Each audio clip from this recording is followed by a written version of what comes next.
conservative and MVideo viewers, JLin fans around the world, Charlotte Hornets fans around the world. What's up? It's me, PFE Paul F. Villarreal, the NBA expert. We're here to discuss Charlotte's 120-116 victory tonight in overtime against the Orlando Magic in Orlando, Florida. Hornets improved to 20-23 on the season. The Magic dropped to 20-22. Okay, countdown to the woo. So this is a loud noise. If you don't like loud noises, you can just bypass this part of the video. 3, 2, 1. Woo! This was a huge win. An enormous win. The team really had to get this victory. And it looked very, very bad late in the third quarter and early in the fourth that they weren't going to be able to get the victory. That's because they got down by 19 points in the third quarter and they were down by 18 points in the fourth quarter. And then the comeback began. And the reason why Charlotte won this game was because they just totally outplayed and out-hustled and outworked the Orlando Magic in the fourth quarter and then in the overtime. Now, how did Jeremy do? Just as a quick snapshot. He didn't do great in this game, but he didn't do poorly. There's going to be a lot of JLin fans who are unhappy tonight because Jeremy didn't play in the fourth quarter and in overtime, and the team ended up winning. But my opinion is that's not how to look at this game. The only thing that matters in this game is that the team won. The team has been reeling lately. They can't stop anybody. They can't get any wins.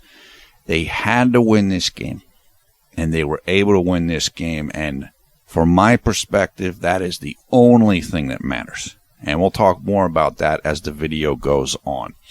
Let's do the statistics. Orlando was led by Victor Oladipo, 29 points, 4 rebounds, 3 assists. Tobias Harris, 22 points. Nikola Vucevic, the center, 15 points, 12 rebounds. Evan Fournier added 15 points off the bench. Now, I should say that Victor Oladipo, who led the Magic in scoring, that was who Jeremy was matched up with tonight. And that is because Jeremy started the game as Nick Batum was forced to sit out this game because of injury. I can't remember what the injury was. Maybe it's his toes again. I don't remember right now. Nick Batum was out. Cody Zeller was out. Of course, Michael Kidd-Gilchrist is still out, and Al Jefferson is still out. So the team was shorthanded. This was a difficult situation for them. Okay? Now it's turned to the Hornets. They were led by another big-time performance from Kemba Walker, 40 points, 7 rebounds, and 9 assists. Kemba played 46 minutes in this game. That's incredible. So the last couple games he's had, a 54-point game or whatever, now 40-point game, and they needed all of his points tonight. Spencer Hall, 16 points, 10 rebounds. He got the start in place of the injured Cody Zeller. Marvin Williams, 11 points, 14 rebounds. Troy Daniels off the bench with 17 points. Brian Roberts, 11 points. JLin, 7 points, 1 rebound, 4 assists. He played 30 minutes, shot 2 of 6 from the field, including 1 of 2 from three-point range, 2 of 2 from the free throw line. No steals, no block shots, 3 turnovers, 3 personal fouls. Jeremy's plus-minus was a minus 11. Now, to give you an idea of how this game went, like from a JLin perspective as well as a Charlotte Hornets perspective, Jeremy played the entire third quarter. Okay? Not surprising. I think Clifford was trying to really go with his starters at that point in time. However, at the end of that third quarter, Orlando led by 15 points. And Jeremy was putting out a tremendous amount of effort, as was Kemba Walker at the end of that third quarter. unfortunately for them, it just wasn't paying off. So when we went to the fourth quarter, Steve Clifford's lineup was Kemba Walker. I think Kemba rested a very short period of time, but then he came back in. So you're now going with Kemba Walker, Brian Roberts, Troy Daniels, Frank Kaminsky, and Tyler Hansbrough. So you're going a little bit shorter here.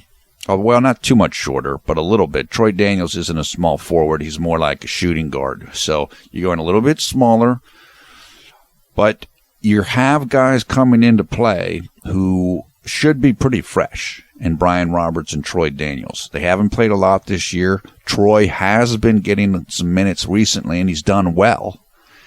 And so this is what Coach Clifford decided to try, and it worked. Pretty soon, the lead was down to just 11 points, but then it went back up to 13 points. And I made a note that said in the middle of the fourth quarter here it says, still no JLin. What is Coach Clifford doing? Okay. However, as it went from middle of the fourth into late in the fourth, it started to pay off for Coach Clifford. Lead got down to 8 points, then down to 4 points, and Brian Roberts was mostly guarding Victor Oladipo here. So Brian Roberts was taking on the defensive responsibility that Jeremy had in this game. Jeremy tried hard in this game. He did a lot of good work against Victor Oladipo, but he wasn't slowing Victor down a tremendous amount. Brian Roberts is shorter than Jeremy. He's smaller in terms of body weight, and I think that Brian Roberts' speed bothered Victor Oladipo. And so that's what Coach Clifford went with, or was forced into trying, and it worked. Okay?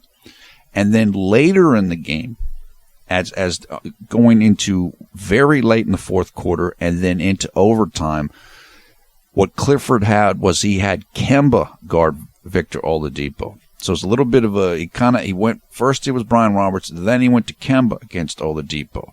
Now, on the very final play, or the final meaningful play of the fourth quarter, after Charlotte made this huge comeback from 18 points, and they were actually up by 3 points, Orlando called a timeout, down 109 to 106.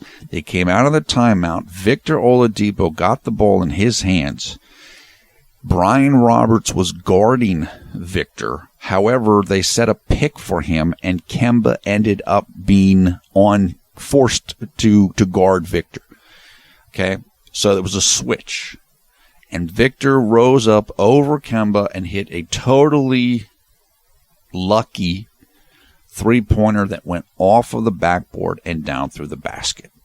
And then Kemba came back down with about 3 seconds left, tried to get a shot off, but it just wasn't able to get a good look. And that was what we had going into overtime. So Clifford gambled, and he definitely gambled by not bringing Jeremy back in.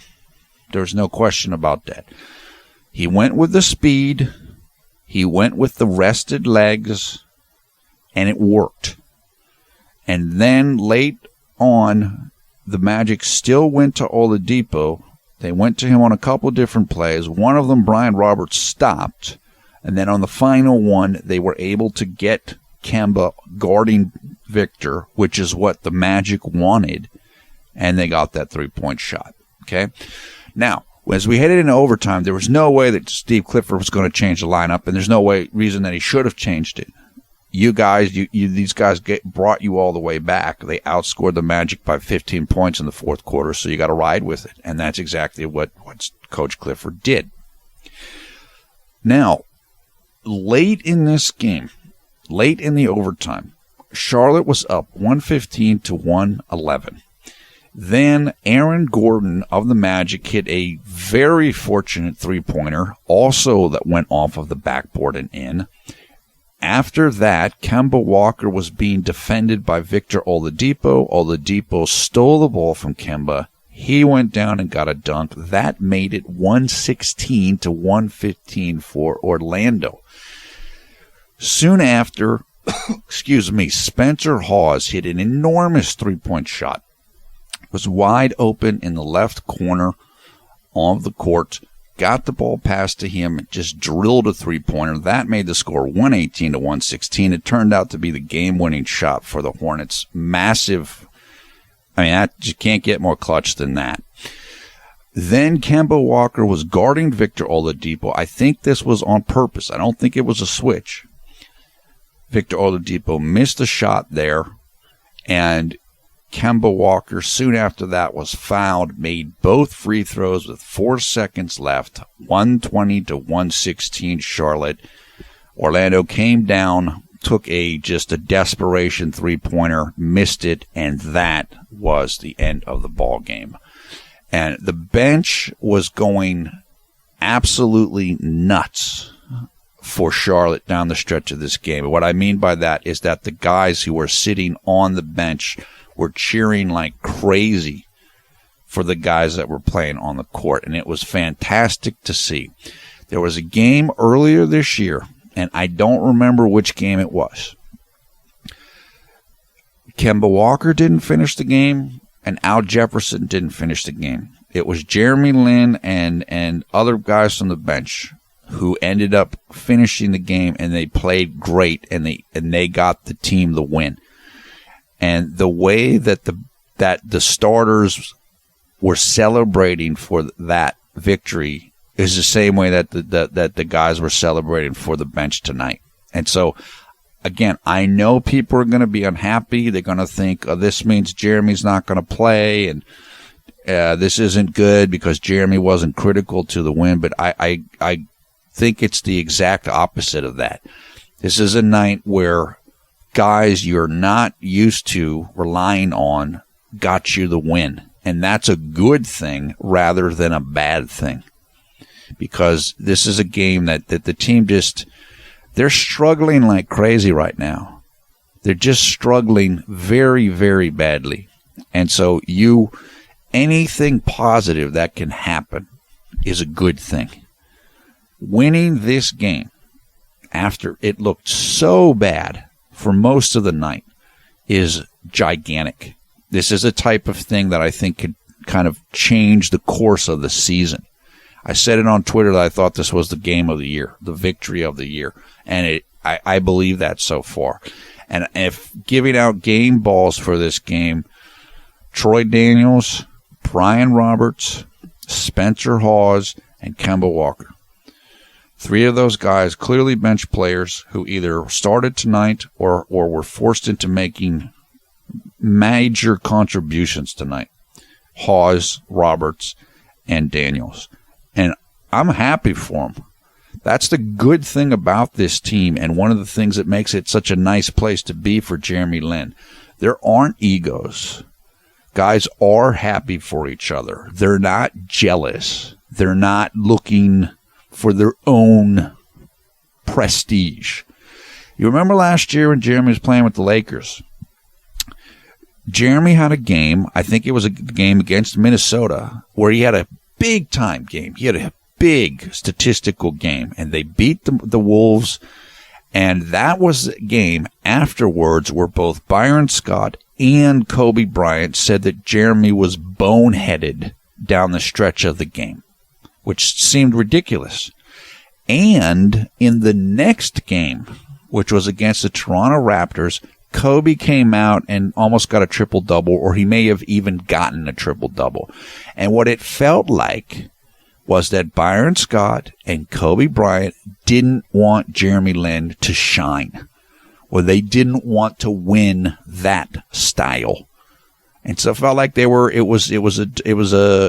trying to take away Jeremy's shine. This is the opposite of that. This team is the opposite of that. Guys are happy when other teammates do well. And you could see right at the end of this game, JLin went up to Brian Roberts, shook his hand. You could see how happy they were. And that's a positive thing. So I just say let go of any other negativity. Steve Clifford absolutely trusts JLin. Some nights you have it and some nights you don't. And Jeremy, for whatever reason tonight, Victor Oladipo was doing well against Jeremy. I mean, look, it happens. I mean, that's just the way it is. It happens to every single player in the game. But being able to rely on your teammates to come and pick you up when it's not your night and feel good about it rather than nervous about it, that's what it's all about. So I'm thrilled for this game. I'm not worried about Jeremy at all. Jeremy played a solid game tonight. He did. There's really nothing to fault him for in this game. He tried on defense. Oladipo was able to get a couple things done. It happens. He had a couple turnovers, but none of them were bad. What Charlotte was trying to do tonight with Jeremy out there was they were trying to use him to set up Kemba. And to be fair, they were letting Jeremy play point guard more, which is good. It's just Jeremy's playing in the flow. He's not playing to be a star right now. He's playing to be a part of the team and to set up Kemba. That's how they want him to play. And as I mentioned in the last video, I'm actually okay with that because it lets Jeremy strengthen his skills without being the man. And that he needs to be able to play that way, and that's a good thing. So he didn't play badly in this game. He didn't. It's just, again, Brian Roberts, a little shorter, a little bit quicker feet, lateral movement maybe. Maybe Clifford wanted his offense as well because Roberts was hitting some shots. Whatever it is, it worked. And I don't think JLin will have any problem with it at all. I think he's happy, and they're just glad that they got a win. This is just a great victory. It really is. And as I mentioned, this can begin to hopefully turn things around for the Hornets, and their schedule makes it such that could happen because now they have some winnable games in a row, beginning with tonight's game. And I'm looking at it right now. The next 5 games for the Hornets are all winnable. Now, 4 of those games are going to be on the road, which makes it more difficult, but they can win those games, just like they won tonight's game on the road. And so hopefully, if they can come out of that road trip and be around 500 for the year, have an even winning and losing record or right around there, that would be phenomenal. We do know that Michael Kidd-Gilchrist has been cleared to practice. We do know that Al Jefferson is also scheduled to be back in a couple of weeks. If the team can just hold the fort while they get healthy again, then they can peak down the stretch.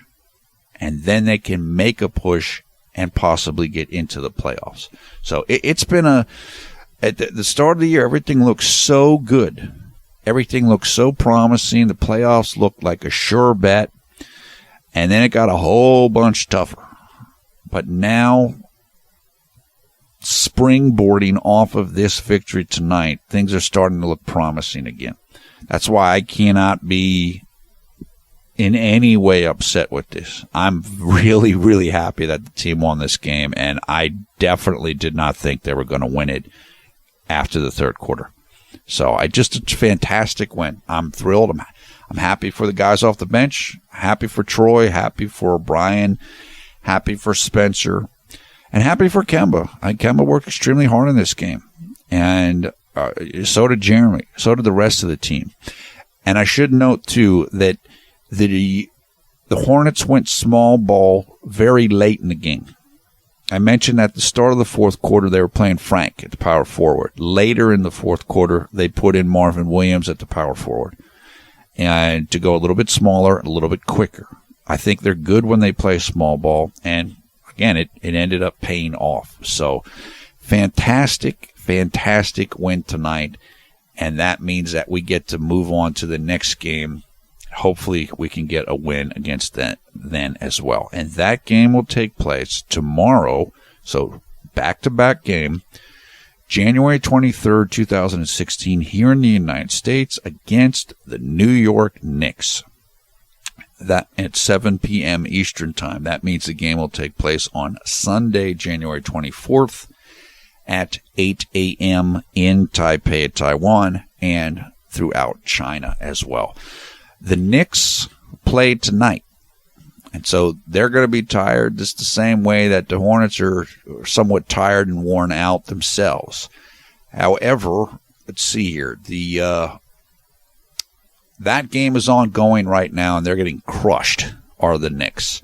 So they get to come in with a big loss over them, whereas Charlotte's going home with a big win for them. So hopefully that can kind of carry over into tomorrow's game. And I do think this game will give the team confidence and kind of raise the spirits, because this was getting as bad as it was getting as it could be. I think that Coach Clifford and Kemba were kind of sniping at each other a little bit. It just was, everything was falling apart. This was almost like the entire season in one game. And it was all going the wrong way. And then now everything's good and rainbows and puppy dogs and lollipops. So hopefully we can continue with that theme tomorrow.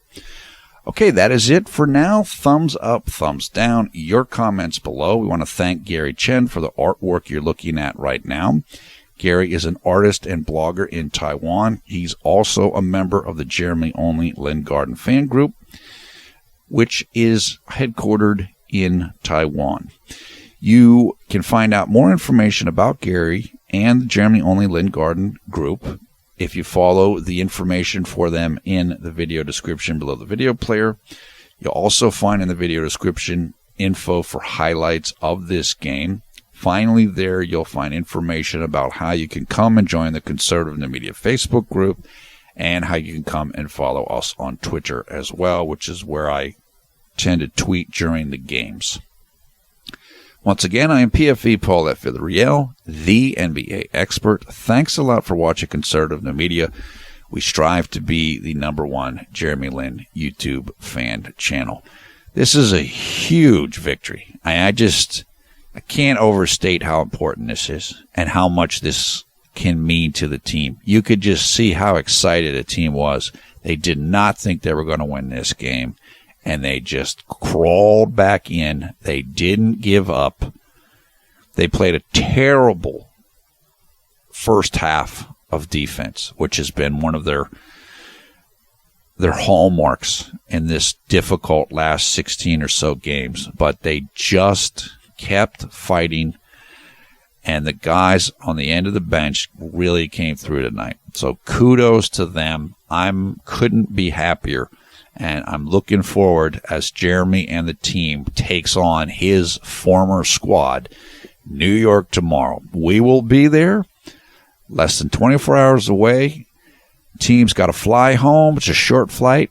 Get some rest. Get ready for the New York Knicks, and let's keep the winning going tomorrow and go right on from there. Talk to you then. Hope you're having a great night or great day wherever you are around the world right now when you're watching this video.